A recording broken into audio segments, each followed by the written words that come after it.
Welcome in Karlsruhe here in Germany for this WCC news. A nice time we share together with our online production team. They have worked quite a lot to offer you nice stories today. But we start with a link we tried yesterday with some difficulties with the sound. I'm sure this time it will be better. We have Matthias. Somewhere, is not exactly in the press center, but somewhere to see where the press center here. Matthias, tell us where you are. Hello, Matthias, do you hear me? Yes, hello, Michel. Hello, Anam. Thank you. Hello, so everybody who is watching to us.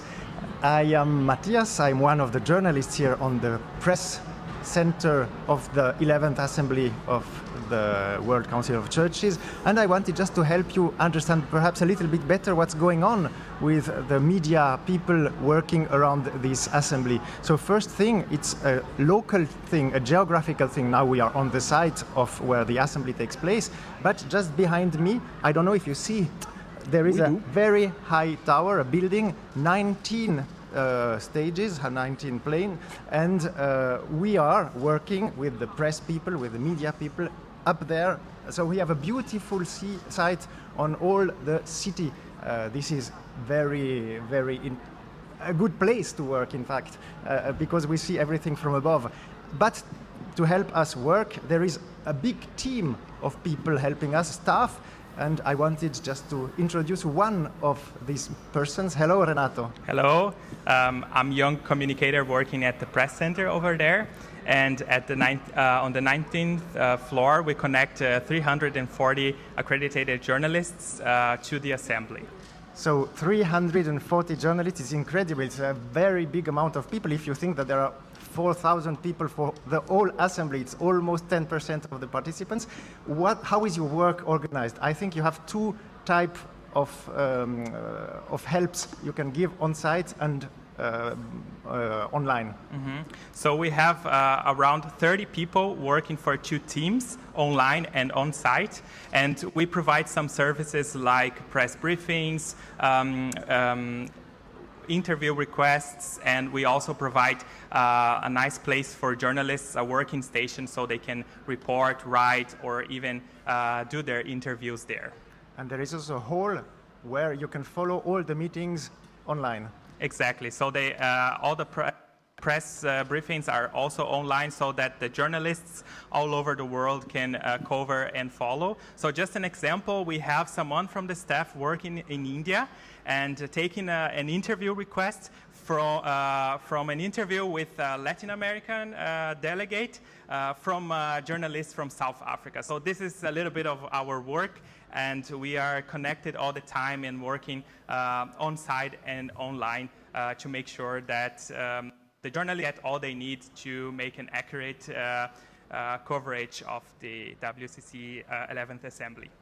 You do an incredible job, and thank you very much. I say it for myself, but also for all my colleagues who work with us here. Is really incredible. So thank you, Renato. Have a nice afternoon and a good end of the assembly. Thank you. Bye. Bye-bye. Back to you, Michel. Back to you, to the studio. Thank you. Thank you, Matthias, and good luck for your work this afternoon if you go to this fantastic place. Have you been there, Anam? Yes, it was amazing to see the teams working, really hard to manage all the international journalist requests. And one thing which really was beautiful to see from the 19th floor was the panoramic view of Karlsruhe. Well, it's good for journalists to have a good view on the situation. So let's go now further with our stories. The first one is a story about water and water rights. You have done it. Yes, I made it. I think, as you know, that water justice is becoming an ever more pressing issue, especially in times when water-based discrimination and inequalities are increasing. So it was good to interview two people, one from Argentina and one from India, talking about what water inequalities mean in their countries. So I would like all of you to watch it as well. Please enjoy.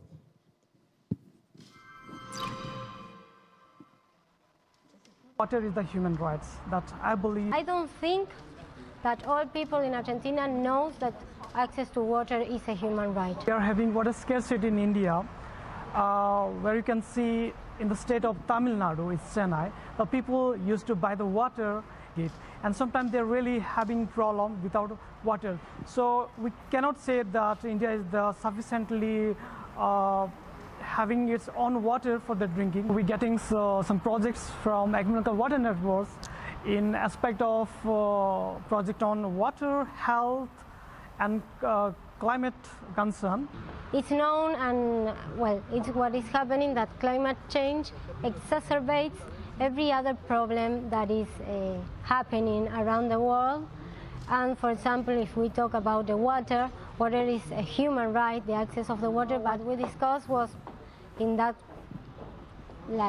idea, what we can do as churches or as ecumenical programs to achieve or well, to help in that part, to have, like we were saying, a blue community. The idea is from a basic movement of Canada, where people were fighting for their water because they were threatened by the privatization of water in Canada. It was easy to say yes to the 3 core principles because we have a very good system of water, of public water services. And also our drinking water is safe, so we don't need bottled water. But we added a 4th principle, that we promote all this also in the international cooperation. And that is very important in the Swiss case, because we have many firms that work in the water business and that exploit water in other countries. The churches or the network that you can form within different churches, it's really important. First, I think for the access of the information. I see in Argentina that is one of the main problems that then appears the other ones. But then, of course, to advocate, to try to achieve or to approach the policymakers in saying, hey, this is happening and we have to do something. People is not having the right to access water and we are not doing anything.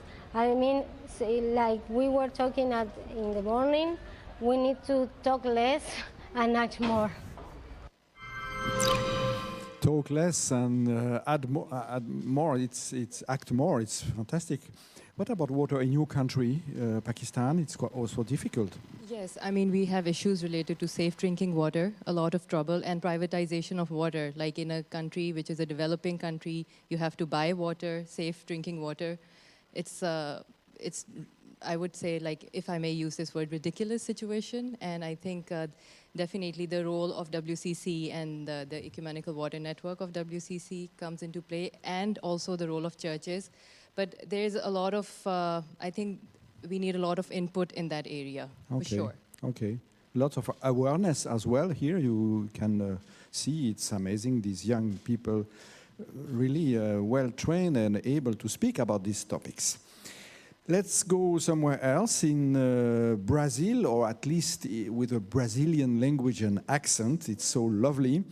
Yes, we shall listen to an interview with Raissa on the churches and hate speech in Brazil. So the pleasure to listen to the Portuguese language.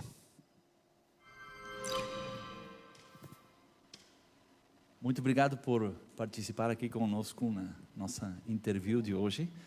E você é do Brasil, né? Qual é a sua igreja e como você está vivendo aqui na Assembleia do CIMEI?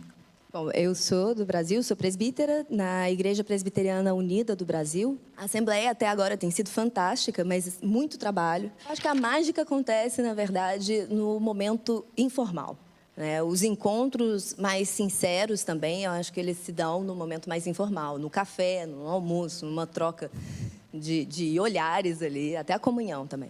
Como você está vendo todas essas questões que têm que ver com a linguagem de ódio, tanto que isso é comum em toda a nossa América Latina? Com muito temor, mas com certo costume, não naturalidade, porque é impossível se habituar ao ponto de ver tudo isso com naturalidade. Mas essa linguagem de ódio já não é algo novo mais, né? No Brasil ou na América Latina. Especialmente no Brasil, a gente já tem vivido isso de uma forma muito mais escancarada, descortinada há algum tempo. É bem preocupante, na Muito verdade. preocupante, porque faz parte da vida já, né? Continua não sendo natural, continua não sendo o propósito da vida achar normal que alguém tente matar a vice-presidente de um país inflado por um discurso de ódio, que vem de estruturas muito poderosas, né? Então, assim, não é uma novidade, mas nem por isso é menos desafiador e menos lamentável o desafio. As igrejas que se comprometem com o Evangelho de forma verdadeira, lutar contra tudo isso é ir na contramão de uma correnteza muito forte que puxa o país e que tem muita influência de algumas igrejas também. Como você percebe, ou qual é a sua sensação quando esse tipo de discursos vem de pessoas de nossas próprias igrejas? Às vezes acontece também dentro das nossas igrejas, porque é preciso também entender que isso está enraizado já na mentalidade do povo. Então, às vezes, se você não tem da liderança da igreja uma postura que reforça o discurso de ódio, acontece de um membro da sua igreja estar propagando fake news. Como lidar com isso? É difícil. Eu estava lendo sobre isso recentemente. É difícil porque a gente não pode se valer das mesmas estruturas do ódio para vencê-lo. A gente tem esse desafio de vencer, de ultrapassar tudo isso que está acontecendo. E não só por meio das eleições. As eleições no Brasil vão acontecer mês que vem, né, e são muito fortes. A gente não vai vencer usando dos mesmos mecanismos. A gente não vai vencer inflando as pessoas e separando dizendo que, olha, vocês estão errados e gritando com eles. A gente vai vencer com amor, com uma atitude concreta de amor, com resistência, com indignação com tudo isso, através do povo unido, né, através dos movimentos populares. A gente vence isso na caminhada coletiva, na construção coletiva, mas não repetindo as mesmas estruturas que eles se valem para oprimir.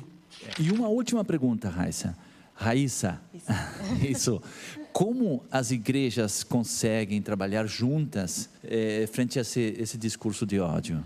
Eu acredito que pelo mesmo princípio que a gente levanta no ecumenismo, né? Naquilo que a gente tem em comum, a gente celebra o que temos em comum, celebramos através da nossa diversidade. Então, se hoje no Brasil os discursos de ódio tomaram as pessoas de tal forma que é difícil encontrar consenso, naquilo que nos une, a gente encontra uma direção. Então, Deus tem um lado.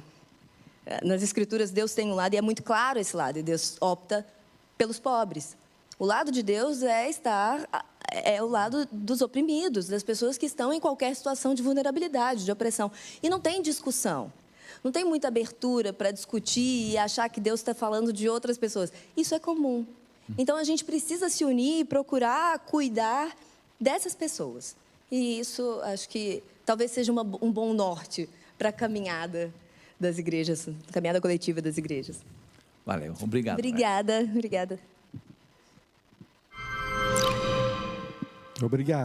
Obrigada. Thank you so much for this brilliant interview. Thank you, Raisa, for your awareness and what you are all doing yourself and your church. I imagine other churches are also engaged against hate speech. So now we pass to our last story of today. Anam, it's yours. Yes, I think it's the power of music at the assembly, and just connecting with what Raisa was saying. I think sometimes I believe that we are born in love and with love, and we are taught to hate, and it also comes into the bad theology to some extent, and also comes our education system also plays a role in it. So, but I still think that we need to be hopeful for good times, because it keeps the world spinning in the positive and in a good direction.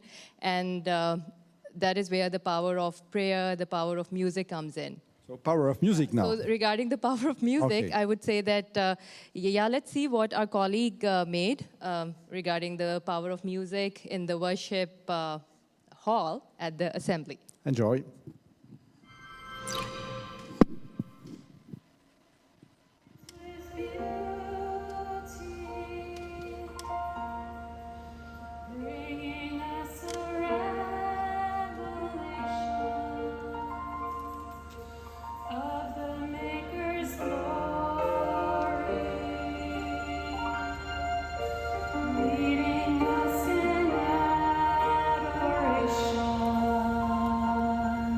music is beautiful here, and it's so touching and moving. For example, this morning in the plenary, I think that music has the power to actually move our heart, touch us deep, and in that way transform us towards unity and reconciliation. This music is quite different from our Orthodox tradition, but I think that it's very ecumenical because we can hear a lot of different hymns from various traditions, and I'm not sure about combination of all these hymns and songs, but I like a common vibe where when everybody are singing, it's very cute.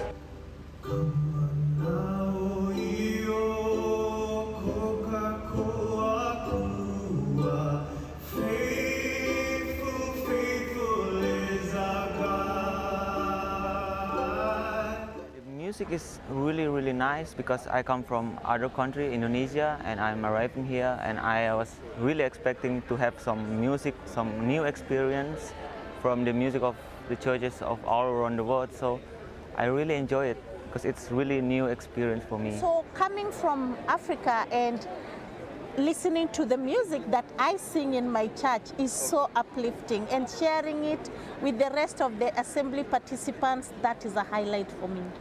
After having time in the plenary with so much of talks, and hearing something is, as a music is very important for the people who are sitting inside, and everyone rushed to this place the moment where they are coming out with a cup of coffee and hearing nice music, and with the diverse culture and the faces representing all the countries and continents. This is something amazing. And speaking only for myself and not for the planning team, one of the things I think about with planning worship in a diverse setting is the more diversity we represent in our liturgies and in the music we do during our liturgies, the more we represent the breadth and the depth of creation.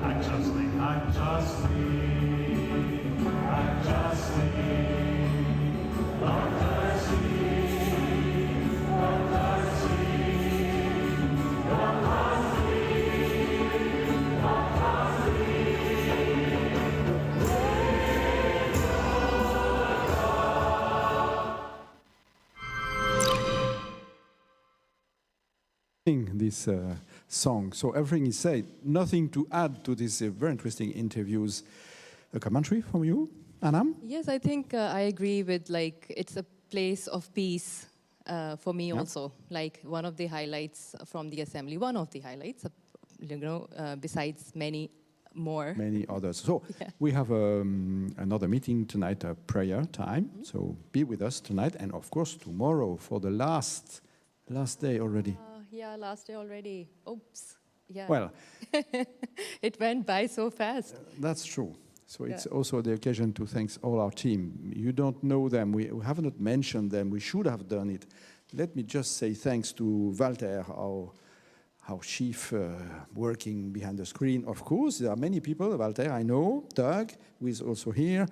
Renio, Anamio, of course. Sean, Philippe, Max, Matthias, of course, and behind the studio, behind the technical things, Lan and Johannes. Without them, nothing would work. So thanks a lot to all of them. Have a good afternoon and see you soon again. Yeah, see you again.